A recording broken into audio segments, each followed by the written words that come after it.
À partir de 60 ans, beaucoup d'hommes découvrent que leur prostate devient une source d'inquiétude.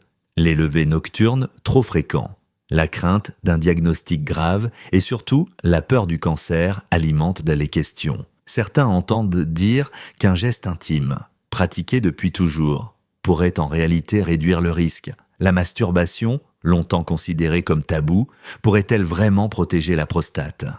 Je suis médecin spécialisé en urologie et en santé masculine, avec plus de 20 ans d'expérience auprès des seniors. Chaque semaine, je reçois des hommes qui hésitent à aborder ces sujets délicats, mais qui souhaitent comprendre ce que la science confirme. Mon rôle est de rendre ces informations accessibles, de lever les tabous et de montrer qu'il existe des gestes simples et naturels pour préserver la santé de la prostate. Aujourd'hui, nous allons examiner calmement cette pratique intime sous l'angle médical. La masturbation après 60 ans. Est-ce un simple plaisir personnel ou bien un facteur de prévention réel contre le cancer de la prostate ? Les recherches récentes et l'expérience clinique apportent des réponses étonnantes que nous allons explorer ensemble. Restez bien jusqu'à la fin et dites-moi en commentaire si cette explication vous surprend. La prostate est une petite glande, de la taille d'une noix, mais son rôle est central dans la santé masculine. Elle se situe juste sous la vessie et entoure l'urètre, le canal par lequel l'urine et le sperme sont évacués. Sa mission est de produire une partie importante du liquide séminal, qui nourrit et transporte les spermatozoïdes. Avec l'âge, en particulier après 60 ans, la prostate devient plus vulnérable. Elle a tendance à s'élargir, phénomène appelé hypertrophie bénigne, ce qui peut provoquer des symptômes urinaires gênants comme la diminution du jet, les levées nocturnes fréquents ou une sensation de vessie incomplètement vidée. Dans ce contexte, de nombreux hommes se demandent s'il existe des gestes simples pour maintenir sa vitalité et réduire le risque de maladies graves, comme le cancer de la prostate. Sur le plan biologique, l'éjaculation joue un rôle mécanique important. Lorsqu'un homme se masturbe et atteint l'orgasme, la prostate se contracte fortement pour expulser le liquide qu'elle contient. Cette contraction fonctionne comme une vidange naturelle. Elle permet de limiter la stagnation des sécrétions prostatiques, qui, si elles s'accumulent, peuvent entretenir une inflammation chronique. Or, l'inflammation répétée est l'un des terrains qui favorise, au fil du temps, des anomalies cellulaires. En d'autres termes, la masturbation agit comme une sorte de drainage physiologique, comparable au nettoyage d'un filtre que l'on ne laisserait pas s'encrasser. C'est un mécanisme simple mais logique, confirmé par de nombreuses observations médicales. Les bénéfices ressentis par les hommes qui conservent une activité régulière vont au-delà de la simple prévention. Beaucoup rapportent une impression de légèreté dans la région pelvienne, moins de pesanteur ou de tension, et une amélioration de leur confort urinaire. Cela se traduit par un sommeil plus stable, car les levées nocturnes pour uriner peuvent être moins fréquents. De plus, ce geste intime contribue à maintenir une meilleure circulation sanguine dans la zone pelvienne, ce qui favorise la santé érectile. Au plan émotionnel, il aide aussi à préserver un sentiment de normalité, de vitalité et de continuité dans la vie intime, même lorsque la sexualité partagée devient plus rare avec l'âge. Concrètement, comment intégrer ce réflexe dans la vie quotidienne après 60 ans ? La science n'impose pas de chiffres précis, mais certaines études, comme celle de l'université Harvard, ont observé un effet protecteur chez les hommes qui éjaculaient une vingtaine de fois par mois. Cela ne doit pas devenir une contrainte ni une obsession, mais peut servir de repère souple. L'idée est de maintenir une certaine régularité, en accord avec le confort et le désir personnel. La masturbation peut être pratiquée dans l'intimité, sans culpabilité, à des moments où l'on se sent détendu. Elle peut aussi s'accompagner de techniques de respiration profonde pour améliorer encore l'oxygénation et la détente musculaire. L'essentiel est la constance, pas la performance. Je me souviens d'un patient, Monsieur Alain, 67 ans, ancien professeur de mathématiques. Il est venu me consulter pour des troubles urinaires légers mais gênants, avec une peur constante du cancer de la prostate car son père en avait souffert. En discutant, il a avoué qu'il avait cessé toute activité sexuelle depuis plusieurs années, pensant que cela n'avait plus d'importance. Je lui ai expliqué le rôle mécanique de l'éjaculation et comment la masturbation pouvait agir comme une forme d'entretien naturel. Il a accepté d'essayer, en l'intégrant sans pression dans son quotidien. 3 mois plus tard, il m'a confié qu'il se sentait moins tendu au niveau pelvien, qu'il urinait avec plus de facilité et qu'il avait retrouvé une forme de confiance qu'il croyait perdue. Bien sûr, cela ne remplace pas un suivi médical ni les dépistages réguliers, mais pour lui, ce simple geste a représenté un vrai changement. Cette première étape de compréhension est essentielle. Elle montre que la masturbation, loin d'être un tabou inutile, peut être envisagée comme un réflexe d'hygiène intime après 60 ans. Le corps fonctionne mieux lorsqu'il est entretenu, et la prostate ne fait pas exception. Considérer ce geste comme une composante d'un mode de vie sain permet aux hommes de se réapproprier leur santé et de transformer une inquiétude en une action simple, rassurante et naturelle. Depuis plusieurs décennies, les chercheurs s'intéressent au lien potentiel entre la fréquence des éjaculations et le risque de cancer de la prostate. La question peut sembler intime, mais elle est abordée de manière sérieuse dans la littérature médicale, car cette glande est l'une des plus concernées par les maladies masculines après 60 ans. L'une des études les plus citées provient de l'université Harvard, publiée au début des années 2000. Elle a suivi près de 30 000 hommes sur une période de plusieurs années et a observé que ceux qui éjaculaient fréquemment, environ 21 fois par mois ou plus, présentaient un risque légèrement inférieur de développer un cancer de la prostate par rapport à ceux qui avaient une fréquence beaucoup plus faible. Le mécanisme biologique avancé repose sur l'idée que l'éjaculation régulière permet d'évacuer des sécrétions contenant des substances potentiellement nocives. En d'autres termes, vider la prostate de manière répétée réduirait l'exposition de ces cellules à certains composants chimiques susceptibles d'irriter ou de provoquer des anomalies au fil du temps. C'est une logique comparable à l'entretien d'un organe, plus il est stimulé et drainé, moins il accumule de déchets stagnants. Cela ne signifie pas que la masturbation est un remède absolu, mais qu'elle peut agir comme un facteur complémentaire de protection. Du point de vue des bénéfices ressentis, ces données scientifiques allaient rassurer beaucoup d'hommes lorsqu'ils entendent que leur geste intime peut, au-delà du plaisir, jouer un rôle dans la prévention d'une maladie redoutée. Ils le vivent comme une réhabilitation positive. Cela réduit la culpabilité héritée de certaines croyances anciennes et redonne un sentiment de légitimité. La pratique devient alors non seulement un moment de détente, mais aussi une action consciente pour sa santé.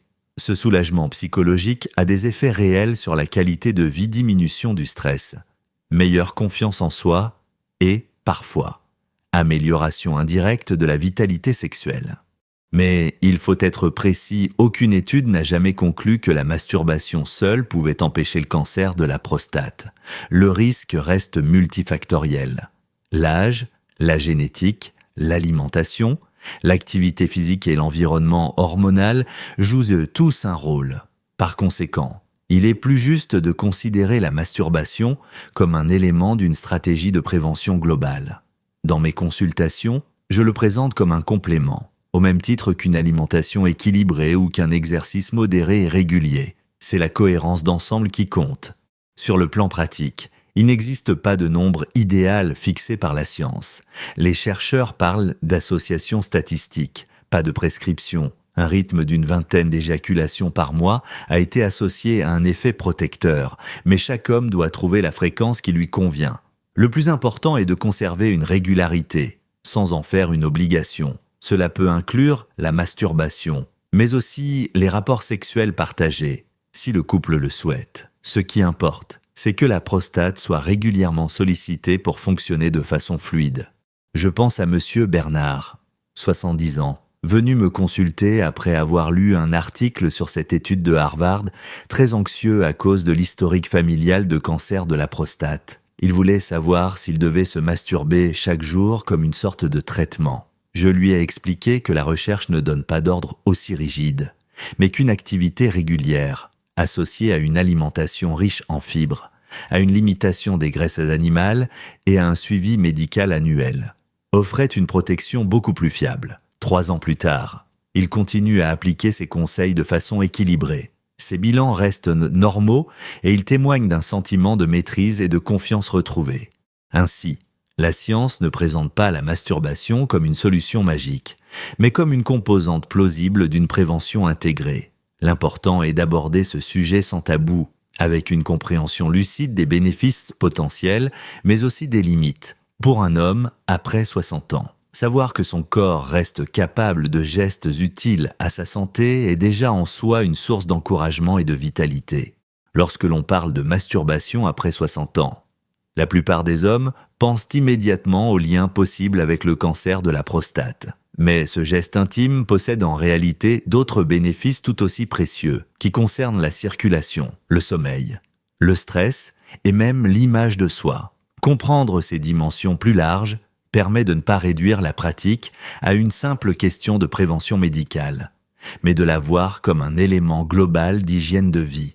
Sur le plan biologique, la masturbation agit comme un stimulant de la circulation sanguine dans la zone pelvienne. Chaque érection entraîne un afflux de sang vers les corps caverneux du pénis, ce qui mobilise également la microcirculation autour de la prostate et de la vessie. Après, l'orgasme. La détente musculaire favorise un relâchement profond des fibres lisses, ce qui améliore la vascularisation locale. C'est une manière simple de maintenir les tissus oxygénés et de prévenir la rigidité vasculaire liée à l'âge.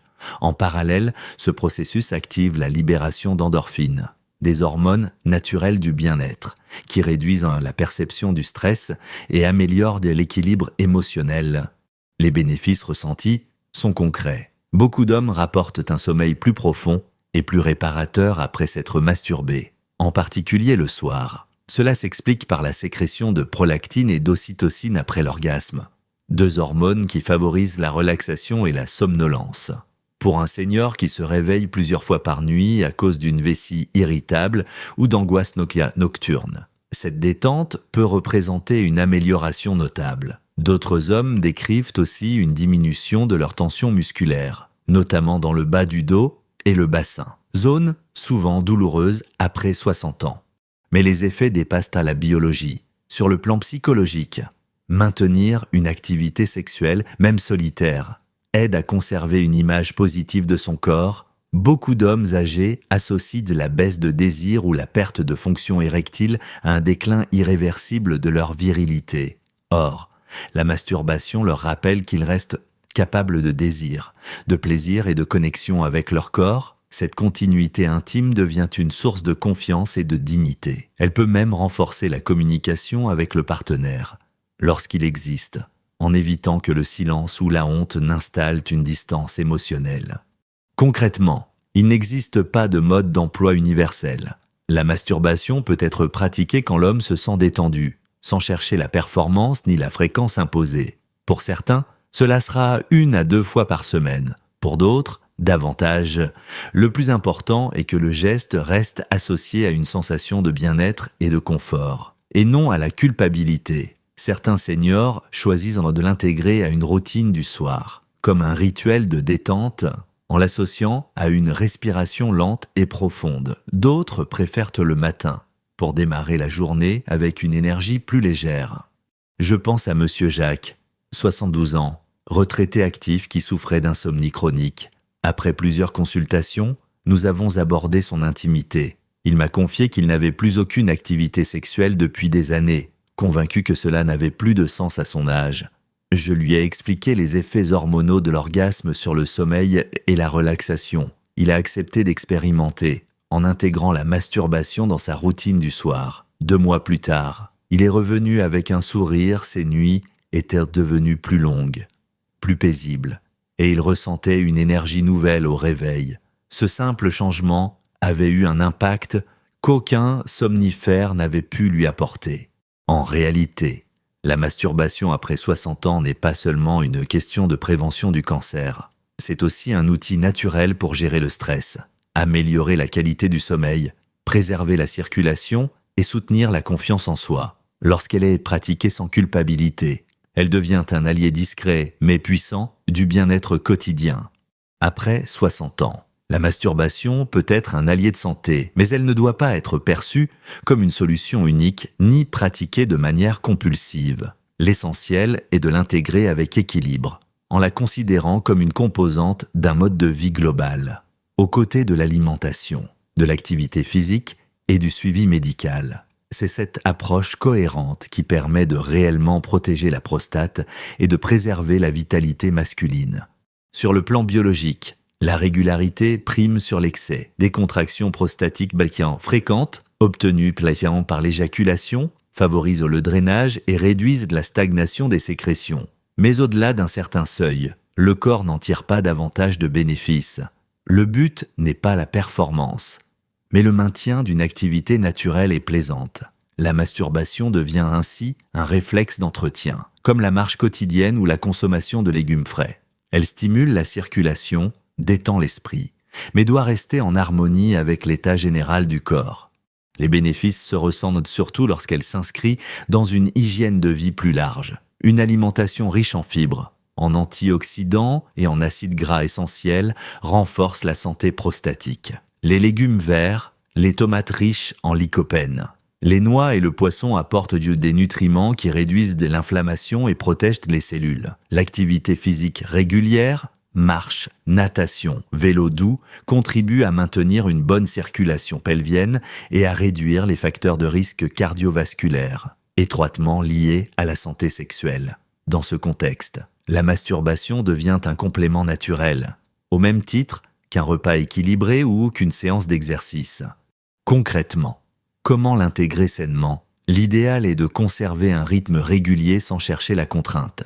Pour certains, cela signifie 1 à 2 fois par semaine, pour d'autres 3 à 4 fois. Il n'y a pas de règle stricte, mais plutôt une écoute du corps, pratiquée le soir. Elle peut aider à favoriser un endormissement paisible. Le matin, elle peut donner une sensation de légèreté et de vitalité. L'important est de garder un rapport positif à ce geste, sans honte ni culpabilité. Il est également conseillé d'associer ce moment à une respiration profonde ou à une détente musculaire, afin que le corps l'intègre comme un rituel de bien-être et non comme une simple décharge. L'accompagnement médical reste essentiel, même si la masturbation peut soutenir la santé prostatique.